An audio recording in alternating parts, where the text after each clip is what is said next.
Lakini una undugu gani wa Uislamu uliokuwa nao?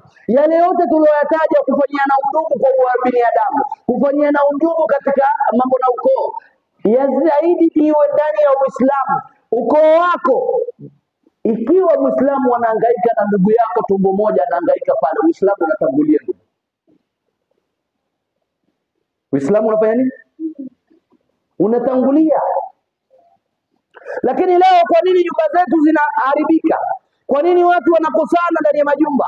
Undugu wa Uislamu umekufa. Na ndio utaona mtu akimuoa mwanamke, mwisho wa siku wamekosana kidogo, anamwambia mimi sikujua kama Wajaruo hawaelewi. Kwa sababu wameua undugu wa Uislamu. Undugu wa Uislamu ukiweko, yule mwanamke utamhurumia kwa sababu ya undugu wa Uislamu. Mwenyezi Mungu amesema hivi, Qur'ani yasema hivi, dini yasema hivi kuishi na watu. Kwa sababu undugu wa Uislamu haikontroliwi na akili yako, yakontroliwa na kitabu na sunna. Undugu wa Uislamu haiwezi kukontroliwa na wewe unavyotaka, inakontroliwa na Mwenyezi Mungu na Mtume Muhammad. Hata kama kinakufinya wewe, lazima ukubaliane nayo, kwa sababu mwenye Uislamu ni Allah na mtume wake.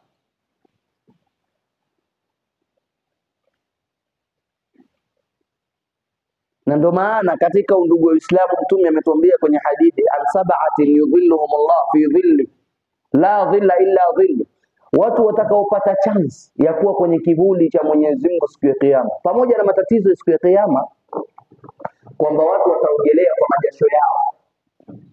Jua litakuja maili moja, litateremshwa jua liwe maili moja kwenye vichwa vyetu, macho yetu yapandishwe juu, kisha kila mmoja atakuwa kwa ule joto utakaokuwepo, kisha ardhi yenyewe tubadala al-ardh ghayra al-ardh, hii ardhi itabadilishwa, itakuja shaba, ardhi ya shaba. Nafikiri nikisema shaba tunaelewa, hizi sufuria, chuma zinazotengeneza sufuria hizi zinaitwa shaba. Ardhi siku hiyo itakuwa ya chuma, yote itabadilishwa, itakuwa ni ya chuma siku ya Kiyama. Kisha jua litateremshwa. Baada ya jua kuteremshwa, wanadamu watakuwa kwenye matatizo, wanaogelea kwa kiasi ya maovu yao, majasho yao.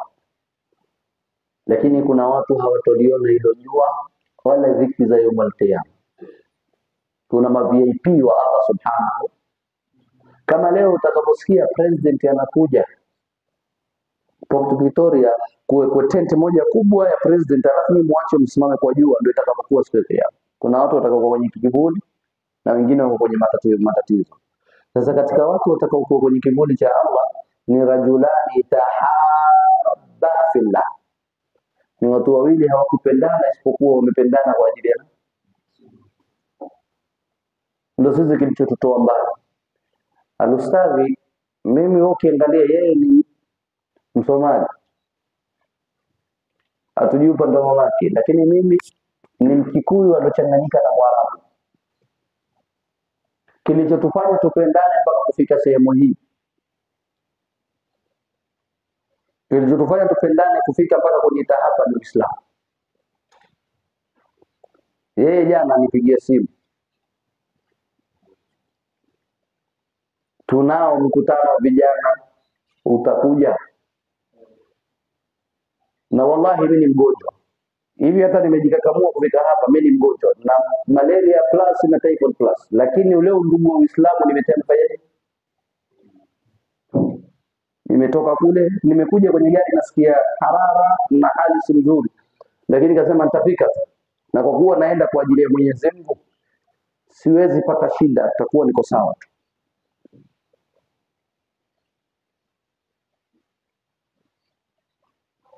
Undugu wa Uislamu, watu wamependana kwa ajili ya nani?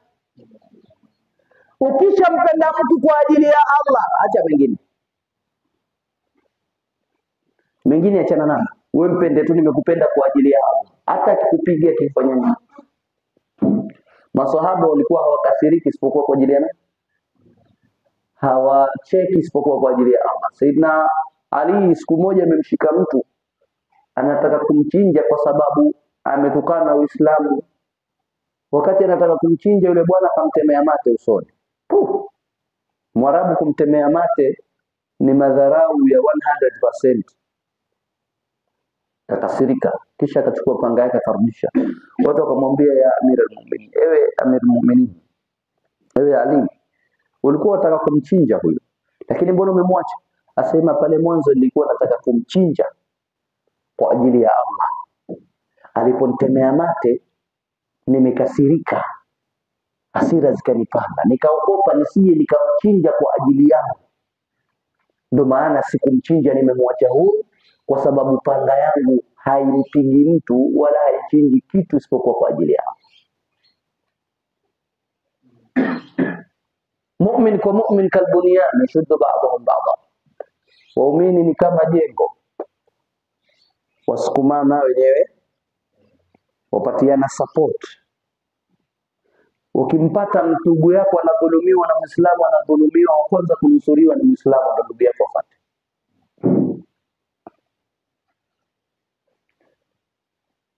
Mwanamke unayemuoa muoe kwa ajili ya undugu wa Uislamu. Leo wewe undugu wako wa Uislamu umemfaidisha nini mkeo? Innamal mu'minuna ikhwa, waumini mandugu, tena damu yao mzito, damu ambayo kwamba mzizi wake uko peponi. Kuukata huo mzizi ni hasara. Hebu niambie, umejengewa nyumba peponi alafu enda kuivunja? Undugu wa Uislamu mzizi wake uko wapi?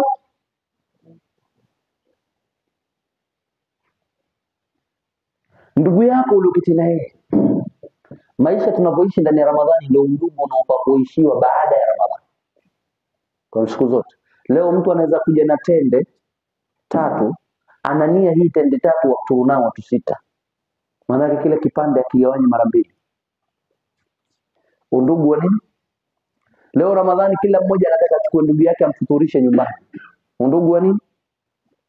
Leo kila mmoja anatamani au ni ndugu yake iko kwenye hali nzuri. Huo ndio undugu wa Uislamu.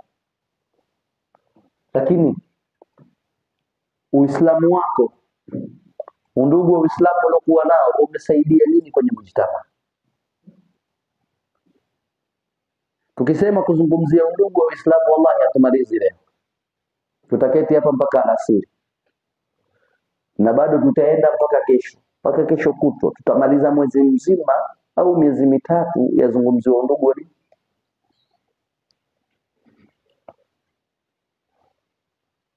Mtume atuambia sisi mandugu, hatudhulumiani.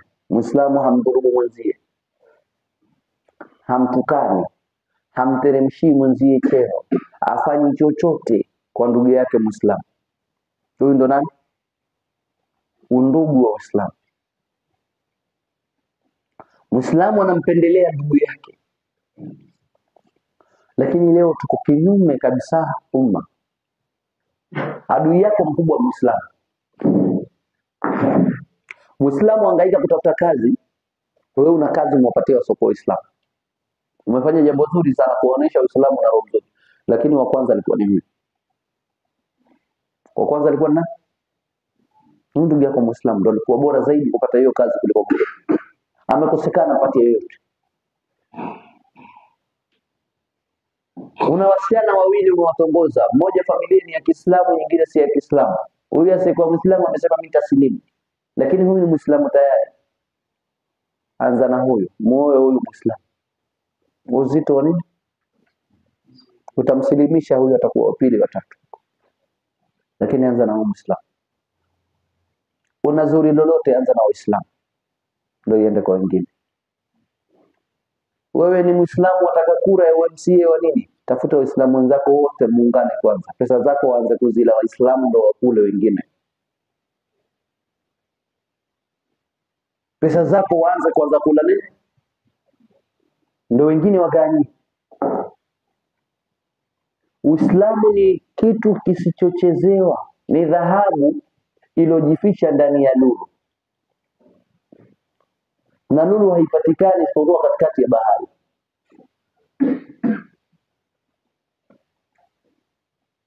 Uislamu ni kitu ambacho kwamba kikubwa sana, kila mmoja kutafakari na kufikiria jinsi gani nimeishi na ndugu zangu na ni jinsi gani nitatoboa kwa undugu wa Uislamu nilokuwa nao. Wenda kuswali, mchukue ndugu yako, mwambie twende msikitini. Ndugu yako ameteleza, amekukosea, Muislamu, msamehe pale pale. Mtume kutuonesha undugu wa Uislamu ufai kuvunjika, amefika kutuambia iltamis li akhika 70 udhra, mtafutie ndugu yako Muislamu udhuru 70. Udhuru ngapi?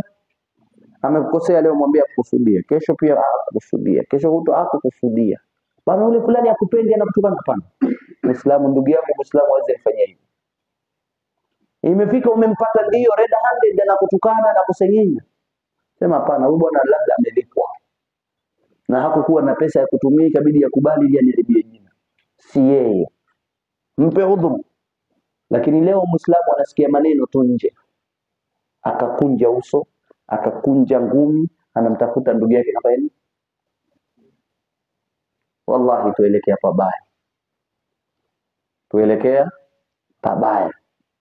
Lazima tutambue Allah anatupenda kuliko kila kitu, na kutaka sisi tuingie peponi ametufanya kuwa Waislamu. Mwenyezi Mungu siku hiyo atanani, wasika alladhina taqaw rabbahum ila aljannati zumara, wataambiwa Waislamu waliomuogopa Allah kisawasawa, waloulinda undugu wao kiuislamu, waambiwe sasa ingieni peponi, kisha huko watapata salama. Wenye kulinda pepo watawaangalia, waambie bana salamun alaykum tibtum fadkhuluha khalidin, bana nyinyi mmependeza, nyinyi mumeng'ara na nuru ya Uislamu, kwa vile mmelinda ndugu wenu wa Kiislamu, ingieni peponi uishi humo milele.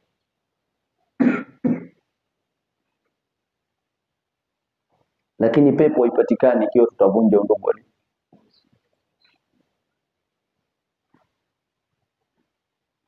Mimi mtu akitaka kunifunga ananiambia zungumzia undugu wa Uislamu, nachanganyikiwa kwa sababu naona Uislamu ushaini. Uislamu ushafanya nini? Lakini leo unachokiona wewe ni undugu ni. Leo hakuna dini itakayokufundisha kuishi na mwanadamu kama Uislamu.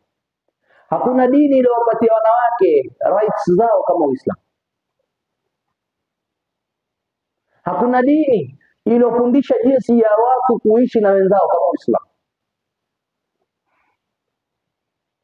Muislamu ni mwanadamu ambao kwamba ukimwangalia, ukitaka kujua Muislamu angalia Ramadhani. Kila mmoja mpole, hataki maneno na mtu, ataenda kwa shughuli zake, akimaliza ameenda msikitini, amelala, mpumzika, ameamka tena. Hana shari. Usikii Muislamu kugombana, kutukanana, kupigana, usikii. Huyu ndio Muislamu. Lakini hivi tunavyoishi nje ya Ramadhani, hatuishi katika Uislamu. Tunaiga tabia zisizokuwa zetu. Tuacheni tabia ambazo si za kwetu. Leo wewe ndani ya nyumba yako mnafuturu watu wangapi? Kuna nani unayemchukua kutoka msikitini ndugu yako kwenda kufuturu naye? Pamoja na Waislamu wenyewe tunataka. Mtu tamwalika umwambie bana natamani nifuturu na wewe ndugu yangu. Akifika huko ameacha kwa rafiki yake, kwa ndugu yake mwingine kuna piko pilau kila siku anapofuturu, akifika kwako anakutana na ugali na umeme. Anafuturu shingo upande, kesho ukimuita na kwambia bana mimi mbona sikufunga. Mimi leo sijafunga bana, wewe tu peke yako. Abe hata kama hujafunga ndio tuenda pana, naona aibu kufuturu na watu wanaofunga. Kumbe hataki kurudi kwenye ugali.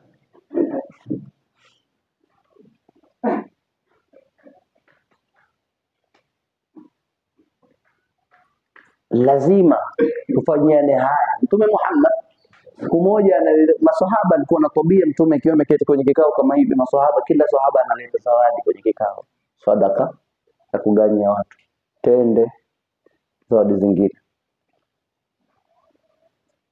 Kukawa na sahaba pale kila siku roho yake inamuuma, tende zake ambazo anazo zimezeeka, zimesinyaa, yani zina wadudu, lakini moyo wake unataka kumpatia Mtume sallallahu alaihi wasallam.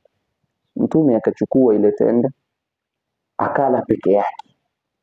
Masahaba akamwambia Rasulullah, siku zote ukiletewa tende unatugawanyia sote, lakini mbona leo umekula peke yako? Akasema hapana, hizi tende zilikuwa zimeharibika, lau ningewagawanyia mngezikejeli, yule alioleta akakasirika, lakini nimebidi nizile peke yangu ili asikie raha na yeye pia nifanye.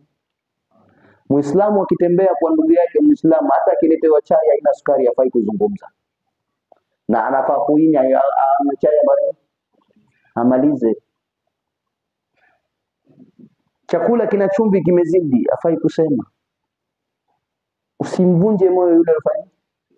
Labda pia anajua kwamba hii chai haina sukari, lakini amekukaribisha kwake, hana budi kukupatia, lakini ndio umepewa tu. Bana wewe, hii chai gani baba? Maji ya chumvi alafu ina sukari. Ambia pole bana, nilikuwa sijajua bana. Mambo gani haya? Umeletewa chakula kina chumvi, waanza kumwambia bana, mke wako hodari bana, si kwa chumvi aliyoiweka. Jaribu kustiri. Muislamu lazima stiri aibu ya ndugu yake. Ile hali ndugu yako alokuita nayo ndo hali aliyokuwa nayo na amependa moyo pamoja. Ukifika kwake kula. Tuache tabia ya kusema bana, ukiingia kwa Muislamu bana mkwako wewe unaingia jikoni, ingia wapi shekhe? Uislamu una limit. Ukiingia kwa mtu alipokuweka ndo hapo. Undugu wa Uislamu una tabia. Mapenzi ya Uislamu na tabia. Mtu umekuita, muulize ni keti wapi? Keti hapa. Pale alipokuambia keti ndo hapo alipokuambia keti. Keti hapo. La ilaha illallah. Alipokuweka ndo ufanye nini? Usitoke. Yule mmoja ameitwa na ndugu yake, amwambia karibu nyumbani, tupate lunch pamoja. Akifika ameenda amejiketisha tu kwenye kiti. Hakuambiwa keti hapa, keti hapa. Ameketi. Muda kidogo mtoto ameingia. Mwambia bana, anko toka kwenye kiti changu. Anko toka kwenye nini? Toka. Bwana akajifanya na kibri, akakataa kutoka kwenye kiti. Mwenye nyumba alipoingia mtoto analia. Mwambia nini? Anko amekataa kutoka kwenye kiti changu. Yule bwana akamwambia, nakuomba kwa sani yako njoo uketie hapa. Hicho ni kiketi cha mtoto. Akakasirika sana, kwa nini amedharauliwa, akatoka. Kaenda kwa imamu kumshtakia. Imamu akamwambia, makosa ni yako. Ungelipokaribishwa ungeambiwa sehemu ya kuketi, lakini umeketi sehemu sio. Hii kuketi ndio imamu alienda kuketi sehemu ya mbwa. Ameingia kwa nyumba ya tajiri, na hali zetu duni hizo za kudhalilisha kwa matajiri. Tumefika vizuri, ameingia ndani, ameenda kuketi kwenye sofa set. Akiketi hivi kumbe ndio sofa set ya mbwa. Mbwa imekuja na mbwekea. Imamu akasirika. Mwisho mwenye nyumba anamwambia, ustadhi sawa, pole ustadhi, umeketi sehemu ya mbwa na kanzu ya kuswalisha watu. Inna lillahi. Sasa katika adab, undugu wa Uislamu una adabu ndani yake. Umefika sehemu, umeitwa, umefika, umekaribia, umefika, uoneshwe pa kuketi. Keti hapa. Umeonyeshwa pa kuketi, sema alhamdulillah, keti.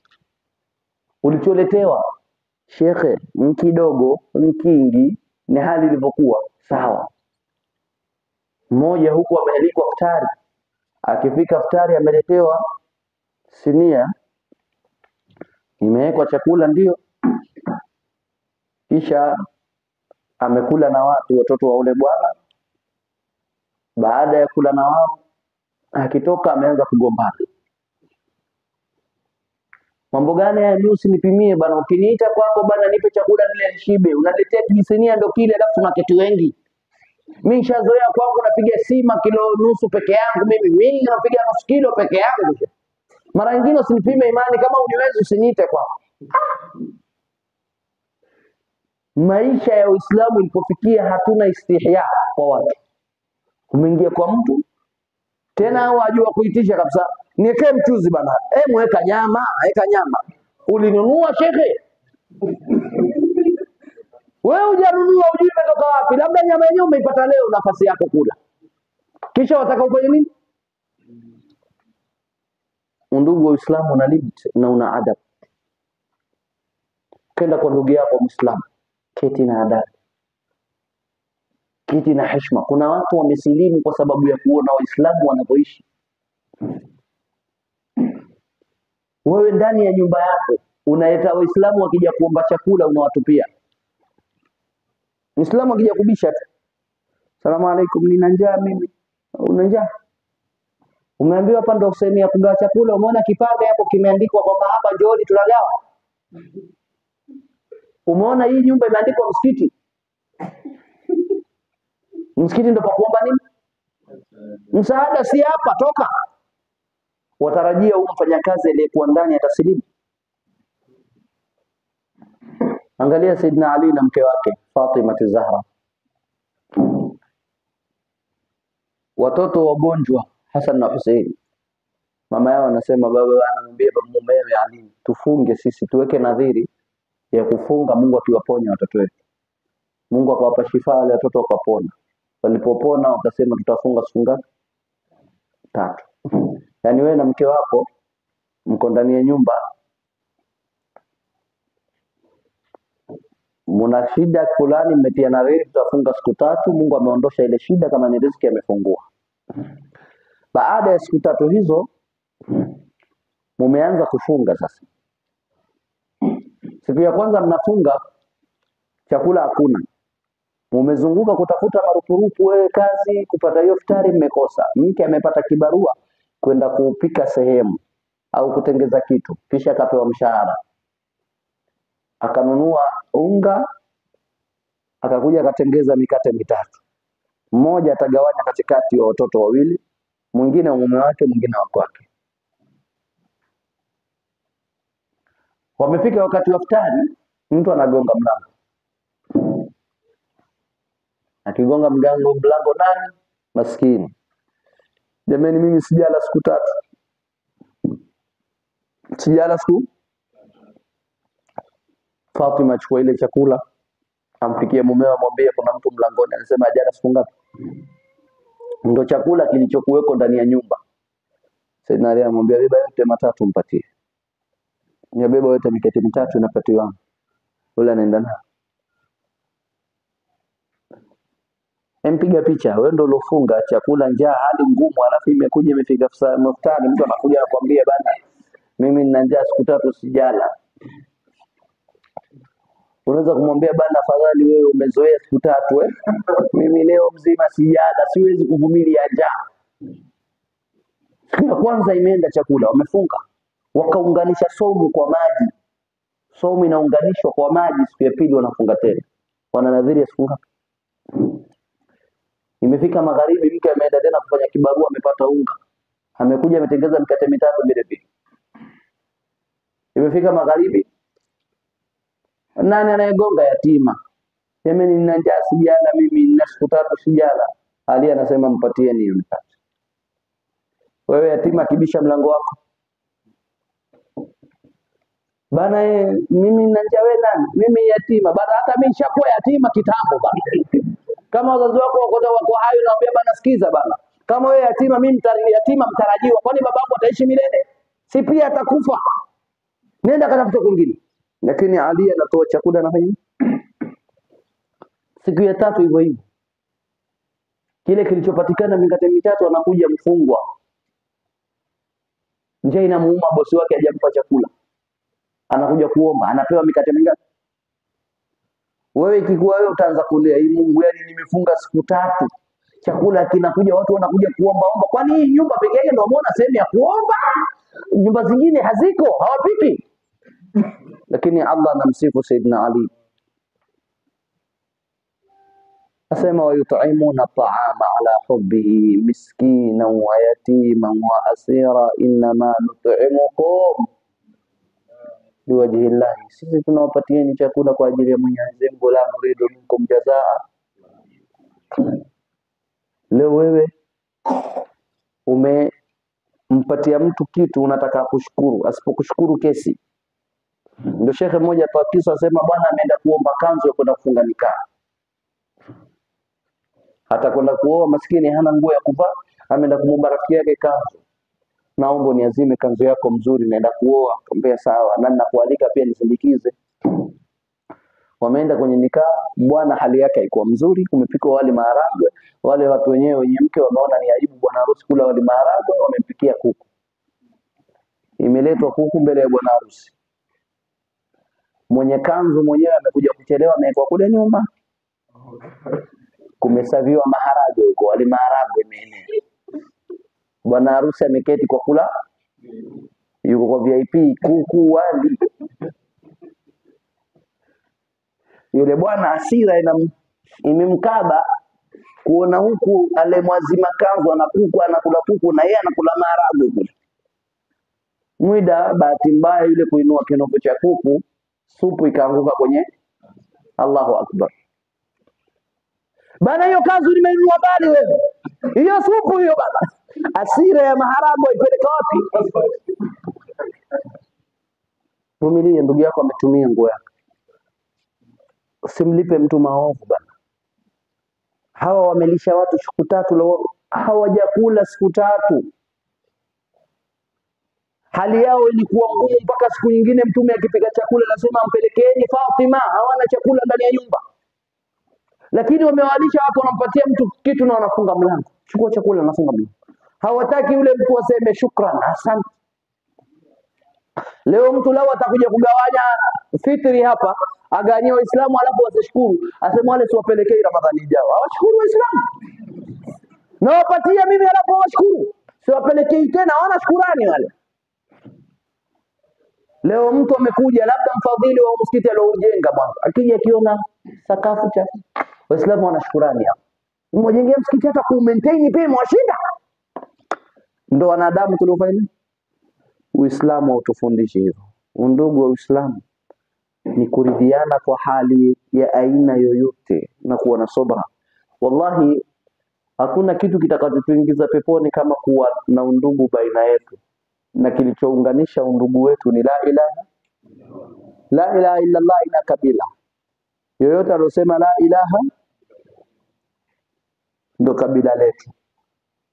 Sisi wafuasi wa Mwenyezi Mungu wa mitume wote, kiongozi wao akiwa Mtume Muhammad, undugu wetu ni wala ilaha isokuwa la ilaha illa Allah tuijui.